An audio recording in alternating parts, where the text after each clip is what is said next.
हमारी सब्जी और दाल में कीड़े आ रहे हैं। 2 दिन पहले भी खाने में मक्खियां पाई गई। हमें खाने में रोटी भी कच्ची और जली हुई मिलती है। हम आज भी भूखे हैं। खाना ठीक न मिलने के कारण कुछ खाया नहीं है। इसका हमारे स्वास्थ्य पर बहुत बुरा असर पड़ रहा है। हमारे लिए पौष्टिक और स्वादिष्ट खाने की व्यवस्था कराएं। ये शिकायत लेकर बनासा नाका स्थित नीमच के शासकीय अनुसूचित जाति बालक महाविद्यालय छात्रावास के छात्र जिला कलेक्टर कार्यालय पर जन सुनवाई में पहुंचे। छात्रों ने अपनी पीड़ा स्वयं उपस्थित होकर आवेदन देकर सीईओ गुरुप्रसाद के सामने व्यक्त की, जिसे गंभीरता से लेते हुए सीईओ गुरुप्रसाद ने तुरंत आदिम जाति कल्याण विभाग के जिला संयोजक राकेश राठौर को जांच के आदेश दिए। जिला संयोजक राकेश राठौर तुरंत एक्शन में आए। शिवेंद्र सिंह सोलंकी, बसंतीलाल राठौर और अशोक शर्मा छात्रावास पहुंचे, छात्रों से बात की और पंचनामा बनाया। खाने में पाए जाने वाली कमियों के बारे में पूर्व में भी छात्रावास के बच्चों ने अधीक्षक रमेश चंद्र पवार को अवगत कराया था, लेकिन समस्या का समाधान न होने पर आज छात्र जिला कलेक्टर कार्यालय पहुंच गए।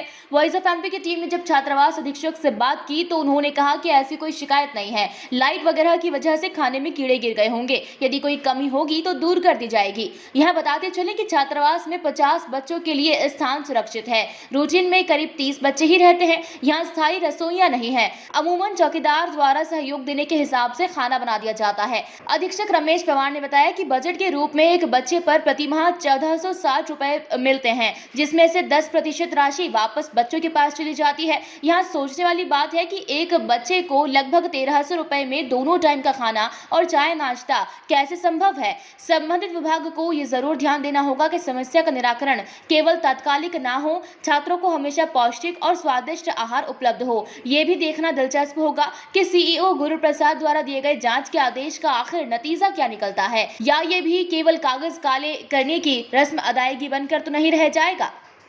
ये जनसुनवाई में कुछ बच्चे वो अपना खाने का सैंपल लेकर पहुंचे यहाँ पर कि उसमें कुछ कीड़े निकले हैं। पोस्ट मैट्रिक बालक छात्रावास से तो सीओ साहब से मुलाकात हुई है और फिलहाल इनकी एप्लीकेशन को लिया है और हमने जो हमारे क्षेत्र संयोजक को भी तत्काल भेजा है।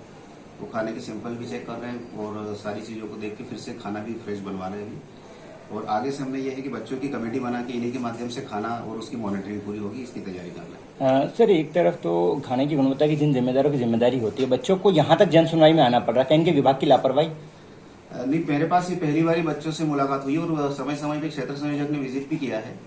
हो सकता है कि उस समय बच्चों में कुछ झिझक हो, इसलिए कंप्लेंट नहीं कर पाए हो। आज इन्होंने हिम्मत करके यहाँ तक मुद्दा उठाया तो उसमें बिल्कुल सुधार करेंगे। इनका जो आवश्यक कार्रवाई होगी संबंधित होगी। इनका कहना विभाग के जो जिम्मेदार कोई भी अधिकारी हम साथ में भोजन नहीं, अभी इन्होंने जो एप्लीकेशन में जो चीजें लिखी है और अभी जो जांच में आएगा उसके आधार पर आगे की। जैसा कि आज सुबह हम गए थे वहाँ पे, तो वहाँ पर हमने ज्ञापन दिया। उसमें हमने ये बताया गया कि जो सुबह आज दाल बनी थी उसमें कीड़े इजली निकली। जो एक दिन पहले भी ऐसी घटना हुई है जिसमें शाम को मक्खी निकली सब्जी में, और सब्जी में क्वालिटी वो जो चाहिए वो नहीं हो पाती है। और यहाँ पे जो सर है उनका कहना है कि इतना बजट नहीं है बताए कि उनको ये व्यवस्थित काम हो सके, कि हॉस्टल मेंटेनेंस अच्छे से हो सके। ये सर का कहना है यहाँ पे, हॉस्टल अधीक्षक सर का, रमेश जी पवार सर का। तो आप लोग वहाँ गए थे, उसके बाद क्या कार्रवाई हुई? उसके बाद कार्रवाई हुई, यहाँ पे अधिकारी आए हैं, उन्होंने पंचनामा बनाया है और आगे कार्रवाई होगी।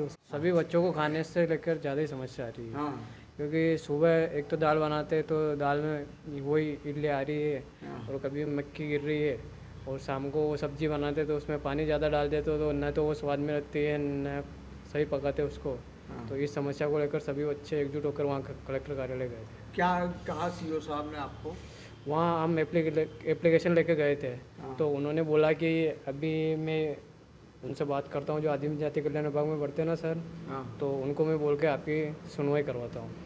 जन सुनवाई जो भी है उनको बोल के फिर बाद में आपकी समस्या का निराकरण कराते हैं। आज जो सुबह दाल में जो दाल की सब्ज़ी बनी थी उसमें कीड़े कुछ लड़कों के आए थे। तो फिर उसके बाद लड़के सभी आम सहमति से वहाँ पर पहुँचे थे और जन सुनवाई में गए थे। उन्होंने कहा उचित कार्रवाई होगी और उसके बाद जो है अभी खाना बन रहा है और अब खाना बन जाएगा, उसके बाद हम खाएंगे। सुबह से हम सबके खाना बाकी है अभी। तो क्या प्रॉब्लम आई थी, क्या है खाने में, क्या क्वालिटी नहीं मिल पा रही और किस तरह की शिकायत थी मक्खी कीड़े वगैरह को? खाने में जो दाल सुबह मिली थी हमें उसमें कीड़े थे। हाँ, उस शिकायत में लिखा गया है कि 2 दिन पहले भी इस प्रकार, एक दिन पहले की शाम की जो बात है उसमें भी कीड़े थे। ओके, एक्चुअली जब खाना बन रहा था उस समय भी मैं यहीं था और खाना क्या है, बच्चे एक्चुअली अपने कमरे में ले जाते हैं और कमरे में जाने के 2 घंटे बाद वो उन्होंने शिकायत करी है। तो जैसे ही मेरे को मालूम पड़ी है तो हमने उस सब्ज़ी को फिकवा दिया है और दूसरी 2 सब्ज़ी दूसरी बनवा दी है और व्यवस्था कर दी है। उनका द्वारा कहना है कि आए दिन इस तरह की शिकायत आती है, क्वालिटी अच्छी नहीं। नहीं, ऐसा तो दिक्कत नहीं आती है, जो आती है तो मेरे को बता ही देते हैं, जैसे मालूम पड़ती है हम उसको तत्काल हल कर देते हैं। जी, अभी कलेक्टर वहाँ गुरु प्रसाद जी सीओ साहब ने आदेश दिए थे जांच के साथ। हाँ, एओ साहब आए थे हमारे, जी एओ साहब जांच करके गए, बच्चों के बयान भी लेके गए हैं जी और उनकी जो समस्या थी वो भी हल कर दी है। मच्छर की दिक्कत आ रही थी उनको, तो दवाई भी अभी चल रहा है, छिटक रहे हैं बच्चे, छिटकवा दिए अभी। और लाइट वाइट की कुछ थी तो वो भी ठीक करा दी है, पंखे वंखे बुलवा लिया, दुकान पे पड़े थे लगवा लिए। नीमच से अब्दुल अली रानी के साथ पवन राव शिंदे की रिपोर्ट।